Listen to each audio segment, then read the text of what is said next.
Muy buenas tardes, queridos amigos. Soy Andrés Mórtola en su programa Última Hora Emprende en Educación Financiera. El día de hoy vamos a hablar de un tema muy interesante que seguramente a muchos ecuatorianos les va a interesar. Cómo manejar las deudas desde la parte legal. Y para eso tenemos a nuestro gran experto, el abogado Jack Sotelo, quien es el fundador de Credit Corp, que es una empresa que se encarga de todos estos temas legales y nos va a dar algunos tips de cómo poder manejarlo. Jack, te doy la bienvenida a nuestro programa Última Hora Emprende, en nuestro Gracias, Andrés. espacio de educación financiera. Cuéntanos un poquito cómo estás viendo tú ese tema de las deudas y temas de cobros en las personas que en este momento estamos pasando en este tema de crisis. Bien, gracias primero por la invitación. Bueno, como ya mencionaste, el tema principal es las obligaciones que hoy en día, a través de este sistema de emergencia sanitaria que estamos viviendo, a través del COVID, básicamente, ¿no? Que es algo que nos ha cogido todos de nuevo. En la práctica, lo que ha hecho es que el sistema que ya se encontraba colapsado de por sí, el sistema crediticio, en lo que se refiere a pagos, ¿no? Ha sufrido un debacle básicamente en la estructura de las personas que en su momento tenían trabajo y que de la noche a la mañana perdieron sus trabajos. Estamos hablando de más de 180.000 personas aquí en el país, ¿no? Según estadísticas. Y entonces podríamos decir que se ha incrementado las cuestiones de recuperación de cartera, que es a lo que nosotros nos dedicamos en un 90% de nuestra compañía. Han crecido el número de clientes para la compañía. Se nota que muchos clientes que estaban pagando normalmente, hoy en día ya no pueden pagar, no es que no quieren pagar. Eran clientes que tenían deudas pactadas para 2 o 3 años, evitando así un juicio, ¿no? Y que hoy en día llaman a decir, abogado, ¿sabe qué? Deme un mes más porque la verdad es que yo recién me estoy reactivando. Y aquí en mi sector incluso han vuelto a declarar ciertas restricciones, la cual en mi giro de negocio me está restringiendo en mis ingresos. Y ya si antes yo le pagaba 1.000 mensual, pues ahora lo que le voy a pagar son es de 200 quincenales o 500 al mes. Estamos hablando de ese tipo de situaciones desfavorables, por darle un nombre, a las condiciones ya pactadas de pago y mucho más aún por las que hay que pactar, donde hay que ser flexible tanto ya no solo con el deudor, sino con el acreedor, haciéndole entender que vivimos un sistema de apremio en la judicatura, porque se está atendiendo a media llave, con muchas restricciones. Nos ha tocado a los abogados sacar token, firmas electrónicas, pedir, lo que antes era tan sencillo ir y pedir en la ventanilla un expediente, hoy en día tenemos que pedirlo bajo la firma electrónica y que nos den una audiencia, básicamente una fecha y hora para ir a revisar ese expediente. Solo para ir a revisar, ahora imagínate para presentar una demanda, para ir a una audiencia, es mucho más restringido el acceso a la justicia por temas de salubridad, por esta emergencia sanitaria que vivimos, y por obvias razones, pues las deudas han pasado a ser un problema mayor que el que era antes. No te escucho el audio, y Andrés. Pero regresando al tema legal, ya, si una persona tiene una deuda, primero que la ley creo que, si más no me recuerdas, no hay prisión por deuda, ¿no? O sea, es un tema netamente ético y moral, ¿no? Bueno, en este país no hay prisión por deudas, ¿verdad? Pero sí existe una forma de meter a una persona a prisión por deudas, pero ¿Cuál sería? no es de manera directa, es de manera indirecta. Si es que la persona, por ejemplo, crea una estructura, una compañía, una persona jurídica de papel, con el ánimo de engañar a un tercero, saca un crédito, por ejemplo, pide un crédito para elaborar libros, qué sé yo, alguna imprenta, de $50.000. De repente va, paga ese crédito, vuelve a pedir un crédito mayor de $55.000, va, lo paga, luego hace un crédito de $100.000 y ya se ha ganado la confianza del cliente y ese crédito no lo pagó y se voló, básicamente, Ya, eso ¿no? sí, bueno, eso es prácticamente como una estafa. Pero las personas naturales que, por Correcto, ejemplo, deben una pero venta, no se lo puede declarar como una estafa porque es un ámbito comercial, a través de facturas. Lo que hay que hacer es un juicio ante una unidad judicial civil, en la cual obviamente el señor en el 99.99% de los casos no lo va a pagar. Y es entonces cuando se obtiene la sentencia de ese juicio principal, se sigue un juicio de insolvencia o concurso de acreedores para efectos de que se oficie a Fiscalía, entre otras instituciones como Registro de la Propiedad y notarías, para que la Fiscalía, una vez sorteada, investigue si la insolvencia que se le quiere declarar al deudor fue maliciosa y temeraria y fraudulenta más que todo, Entiendo. con el ánimo ahora sí de lograr bajo la vía penal, bajo esta prejudicialidad civil, puede determinar que el que afectó a quien otorgó el crédito lo hizo con la intención de robarle básicamente bajo esa figura. Entiendo ya, De pero esa esta forma, persona, declarar la insolvencia fraudulenta puede ir a prisión. digo, pero una persona que tenga una deuda con tarjeta de crédito no va a No, prisión. no, no, no. El comprador, el deudor de buena fe no puede ir Y preso. este No, no, deudor de no. buena fe, por ejemplo, una persona que tiene una deuda muy grande, por ejemplo, $10,000, aparte perdió su trabajo, eh, lo van a llamar las empresas legales para que puedan solucionar. ¿Qué le recomiendas a estas personas desde la parte legal? Porque, bueno, la gente se asusta, ¿no? Te llama un abogado a cobrar y te van a ir a demandar y todo eso. Primero, ¿qué implicaciones tiene para la persona? O sea, ¿qué, digamos, qué desbeneficios? Porque mucha gente a lo mejor también hace el tema de esconderse, cuando lo mejor es salir a dar la cara y decir, "Mira, esta es mi realidad, no tengo trabajo, voy a pagar de esta forma". ¿Qué nos aconsejas ahí para que las personas puedan tomar una solución con los abogados de parte de la empresa a la que se le adeuda? Claro, como todo en la vida es un tema de actitud referente a las cosas que se te presentan día a día en la vida. En este caso en particular, estamos hablando de obligaciones que por motivos de pérdida del trabajo, por ejemplo, de la noche a la mañana la empresa lo sacó por esta cuestión del COVID y de repente el señor era el único sustento de familia y todas las tarjetas de crédito o los títulos valor que tenía que cancelar no pueden ser cancelados porque efectivamente la empresa ni siquiera lo ha podido liquidar. Y comienzan las llamadas, las gestiones de las empresas dedicadas a las casas de cobro a llamarlo y a generar una especie de estrés, ¿no? Que complica más la situación incluso de salud de muchas personas, ¿no? Totalmente de acuerdo. Cosas de estrés que no solo la preocupación de contagiarse, contaminarse de este virus, ¿no? Sino cosas que a la larga sintiéndose en desventaja con su acreedor, porque antes decía, bueno, yo pagaba puntualmente porque tenía mi trabajo y era un hombre cumplido, pero no es que yo me levanté hoy día y dije voy a ser deudor de esta persona, de este proveedor, Tú, sino que hoy en día me he quedado sin fuente de ingresos y no puedo cancelar. tú La dijiste una mejor palabra, vía, ¿no? Una persona de buena fe, ¿no? Una deuda de buena fe, o sea, no es que lo hiciste correcto. por engañar, sino que lo hiciste por un consumo y por eso. No, correcto. Fuiste a una casa comercial X, compraste un televisor, por ejemplo, no lo sacaste a 12 meses plazo, pero resulta que hace 3 meses te sacaron del trabajo y te faltaban todavía 8 letras.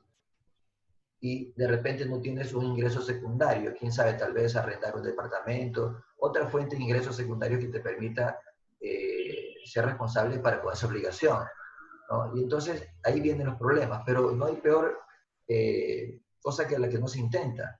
Claro, tú Entonces, dijiste la palabra clara, actitud, ¿no? La actitud de poder la actitud, claro, afrontar de todos modos, ¿no? conversar, el diálogo es la mejor alternativa para poder, porque por más que el deudor niegue, cierre la llamada, tarde o temprano va a tener que contestar, o tarde o temprano esa carta, esa notificación le va a llegar o a un familiar, o le va a llegar directamente a él, o le va a llegar, si Dios permite, a un trabajo que haya podido conseguir y que podría ser que le afecte incluso en ese trabajo, ¿no?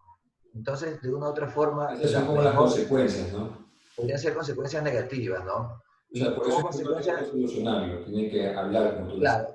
claro, el primer paso, el diálogo. Segundo paso, las perspectivas de ingresos en el tiempo, de ingresos reales en el tiempo, para hacer un esquema, un planteamiento de pagos, el cual no te haga recaer en el incumplimiento. Porque ¿de qué te sirve pactar algo que le digas al señor que le debes todavía los $10,000? Si lo va a pagar 1,000, si no vas a tener de dónde. Contarle que no te sigan llamando. Lo que vas a hacer es posiblemente firmar un documento pagaré, por ejemplo, novando la obligación, y el acreedor va a obtener un mejor título, que es un título ejecutivo, y de repente te vas a ver demandado con una mejor vía legal, que a la final tienes tu vehículo, tu carro, y de repente cuando tú vas a querer vender tu carro porque necesitas, porque tu hijo se enfermó o algo pasó, alguna emergencia, ese carro está con una prohibición de enajenar, ni siquiera lo puedes vender porque ya estás demandado. Entonces lo mejor que puedes hacer es recibir la llamada, afrontarla con actitud serena, decirle que le vuelva la llamada en unos 2 días, que lo puedas conversar con tu familia, con tu esposa, al final, con quien tengas que compartirlo, y poder desarrollar un plan de pagos en el tiempo que les permita salir de esa obligación que se adjudicaron de buena fe, ¿no? Y que por esta situación de estado de salud debido al COVID-19, pues hoy en día muchas familias se han visto afectadas. Y aquí, por ejemplo, si en este ejemplo, una persona que debe $10.000 y dice, bueno, yo puedo pagar de 100 en 100, así se tarde 5 o 6 años, ¿se puede hacer eso? Mira, el acreedor puede, si quiere, rescindirle la deuda, decirle, ¿sabes qué, Juan Carlos? No te preocupes, yo sé que tu papá falleció de COVID, sé que tú estás mal, tu mujer está embarazada y tú me has comprado 10 años. Sabes que esos $10.000 te los rescindo, ya no me debes nada. Y el autor una nota de crédito y queda en cero. Es por parte del acreedor que se puede hacer. Pero el acreedor no está obligado a recibir esos $100 mensuales, ¿no? Porque si debe 10.000 a $100 mensuales, estamos hablando de cuántos años, aproximadamente 10 8 mensuales. años. 8 años aproximadamente. Entonces, más rápido en un juicio.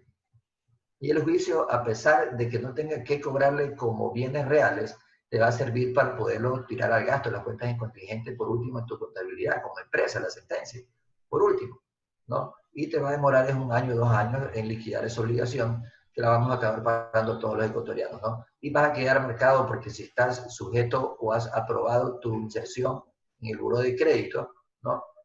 Tu registro crediticio, tu score crediticio, obviamente se va a ver afectado y va a bajar tu puntuación. Y en el momento que tú ya tengas una reinserción laboral que te permita ir saliendo poco a poco de las deudas, vas a notar que cuando quieras acceder a un crédito, tu buro está caído. Y entonces dice, ¿y ahora Ese es el factor cómo? también muy importante que afecta el no pagar las deudas. Correcto. Y por eso digo la actitud de pago, ¿no? La actitud de pago. Mientras tú puedas plantearle con claridad y con una realidad de costos que puedas cubrir, el acreedor hoy en día, y créeme, yo te hablo por los aproximadamente 40 o 50 clientes que manejamos, es mucho más flexible hoy en día, comprendiendo la situación que se presenta cotidianamente a través de esta cuestión del COVID, que para desgracia de todo el mundo, porque es una cuestión a nivel mundial, ha afectado las situaciones crediticias y por ende también las obligaciones de las personas, como núcleos familiares y como personas individuales. Una pregunta ya que muchas veces me han dicho, ¿las deudas se heredan? Por ejemplo, si el papá de un amigo falleció y ese tenía una deuda con tarjeta de crédito, ¿esas deudas pasan a los hijos? No, una causa de la extinción de las obligaciones no es la muerte. Si fallece el papá titular de la tarjeta de crédito X, ¿no es cierto? Salvo que tenga una cláusula de desgravamen, la deuda se extingue y queda en cero. Pero no es que se transfiere, en el Código Civil los muertos transmiten y los vivos transferimos. ¿No? Yo puedo hacer una transferencia de mi casa a una de mis hijas, ¿no? De mi carro, pero si yo falleciese, ojalá si no nos permitan, ya transmito esos bienes ellos como herederos sucesorios. La mitad del 50% de mis ganancias a mis hijas y la otra mitad para mi cónyuge sobreviviente. Pero en este caso, los herederos las adquirirían de aceptar la herencia y no la adquirirían de repudiar la herencia, porque si el heredero repudia la herencia, también repudia las obligaciones. Hay, han Sí, habido casos que sí. los deudores fallecidos han tenido más deudas que patrimonio. Por ejemplo, han quedado debiendo $1.000.000. Apenas tienen una casa de $200.000. Entonces la familia repudia la herencia y dice, no, pues no vamos a hacernos de una deuda de mi papá porque tenemos que hacer posesión efectiva, tenemos que hacer un poco de situaciones que nos van a demostrar como herederos y nos van a querer cobrar a nosotros esos valores. O sea, disculpa que te vuelva a repetir, un ejemplo, si un señor tenía una deuda de $10.000 y tenía una casa de 40.000, los herederos al pedir el patrimonio tendrían que pagar esa deuda de la tarjeta de crédito. El acreedor debería seguir una acción legal en contra de los herederos y supuestos herederos, ¿no? Para efectos de poder cobrar esa obligación, de Ok, aceptar, de hacer la posesión efectiva. ¿Por qué? Porque las posesiones efectivas pro indiviso y sin perjuicio de terceros que se hacen ante el notario público se inscriben en el registro de la propiedad. Y entonces un acreedor puede ir al registro de la propiedad y sacar un certificado de historia de dominio y gravámenes y decir quiénes son las personas que son favorecidas en calidad de herederos sucesorios y demandarlos. Claro, por la cuota de los $10.000, ¿no? interesante, miren, eso es una duda que mucha gente siempre ha estado pendiente. Entonces, queremos decir que los seguros de gravamen son beneficiosos. Los seguros de gravamen son beneficiosos. Entiendo, Correcto. entonces, y esa parte es importante conocer. Y también lo que acabas de decir, Jack, ¿no? Que si aceptas todo la herencia, estás aceptando también las deudas de Correcto. de la persona. En el artículo 1583 del Código Civil ecuatoriano está la forma de extinción de las obligaciones. Y si tú las lees, entre las 8 que existen, 9, perdón, entre las 11 que existen, no nombra ninguna como la muerte, Te ¿no? entiendo. Ya, y una pregunta, las personas cuando ya se ven enfrentándose a alguna empresa por tema de deuda y son muy agresivos los abogados por cobrar, ¿recomendarías a las personas contratar a un abogado para manejar también su tema de cómo pagar? ¿O definitivamente ya es algo que ellos pueden decir, esta es la forma que planteo pagarles y esto es mi forma de pagar? Mira, en la situación actual, tener esa agresividad en la cobranza, yo te digo como experiencia porque nos dedicamos un 90% en nuestro negocio, dentro del giro de negocio de la cobranza. En la situación actual, la cobranza agresiva genera reacción contraria al pago, ¿no? Hemos tenido mucho más éxito en lograr acuerdos de pago flexibles en el tiempo, en el cual hemos logrado establecer documentos de innovación, que sí es una forma de extinción de las obligaciones, ¿no? Conforme al artículo que te indiqué, que es el 1583 del Código Civil, haciendo firmar pagaré, por ejemplo, a 12, 24 meses. Le decimos, mire, evítese un juicio de 1 o 2 años, evítese $4.000, $5.000 en abogado. Si usted apenas debe son $10.000, $15.000, mejor abone un 10%, un 15, 20, 30%, dependiendo del análisis del cliente, y el resto páguenmelo en 12, 24 meses, que seguro nos va a ir mejor a los dos. Claro, Porque entiendo. al último yo le voy a terminar cobrando, embargando, haciéndole algo, ¿no? Y usted va a quedar marcado en la judicatura. Y cuando las personas revisen su historial, porque no solo se revisa el historial crediticio, sino también hacemos revisar el historial del sistema SAGE de la judicatura y también el sistema de consulta de delitos en la fiscalía, porque una cosa es el buró de crédito, otra cosa es que tú puedas ver los antecedentes del tipo de demandas que se le han presentado a esa persona para que puedas hacer un esquema de cuál es su personalidad ante las obligaciones que adquiere. Es muy importante revisarlo. Perfecto, ya. Bueno, yo creo que con toda esta pequeña entrevista que hemos hecho con el abogado Jack Sotelo nos han aclarado muchas dudas. Ya dijo que tener actitud, tratar de poder negociar, hemos visto los beneficios de no poder cancelar una deuda. Y también hemos conocido que en el tema de la herencia o en el tema de fallecer, a qué estamos obligados y a qué no. Jack, ¿puedes comentarnos, por favor, dónde te pueden encontrar a tu empresa para que los que quieran, empresas que también quieran recuperar, cómo te pueden localizar? Por supuesto, sí. Nosotros estamos ubicados aquí en la ciudad de Guayaquil, en las calles del Salde 119 y Pichincha, sexto piso, edificio Luz María, teléfono 6019-309, frente al Banco Internacional.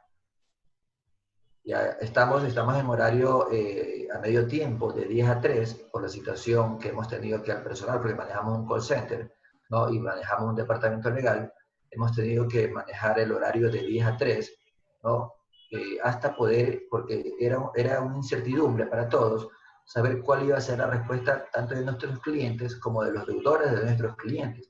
Gracias a Dios, pues la situación ha sido favorable y a través del diálogo, como te mencioné, métodos alternativos de justicia como la mediación, actas transaccionales, firmas de pagaré, situaciones que flexibilicen tanto el pensamiento del acreedor como del deudor, hemos logrado hacer ese amalgamiento entre ambas partes, servir como de estructura de concatenación para los pagos, y hoy en día pues los deudores se ven básicamente en un sentido de ayuda de parte de su acreedor, porque les ha otorgado un plazo que de seguro no se le hubiera otorgado si no hubiera sucedido esta cuestión de la emergencia sanitaria, y que todos hemos llegado a comprender que es eso o irse a un juicio.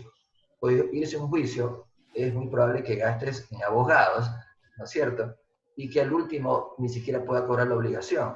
Y entonces es mejor un buen acuerdo, o sea, un mal acuerdo como un juicio. En todo caso, hoy en día la ley nos permite hacer buenos acuerdos y depende, una vez más te lo digo, Andrés, con toda la sinceridad, depende de la actitud de ambas partes, no solo del acreedor, sino también del deudor. Perfecto, ya creo que nos ha quedado muy claro todo este tema. Yo te agradezco mucho habernos compartido todos esos conocimientos aquí en Última Hora Emprende, en su espacio de educación financiera, y creo que muchos amigos de todo el Ecuador y alrededor del mundo habrán podido obtener muchos consejos sobre este tema. Así que te agradezco nuevamente, hasta una próxima oportunidad, y queridos amigos, los invito el próximo viernes a visitar nuestra página que en Última Hora Emprende. Invito Te Leo para poder ver más temas de educación financiera, y también recordarles mi página web andresmortola.com, donde van a poder revisar temas de educación financiera a nivel nacional y mundial. Muchas gracias. Gracias, Jack. Gracias, Andrés. Gracias por tu cordial invitación. Hasta luego.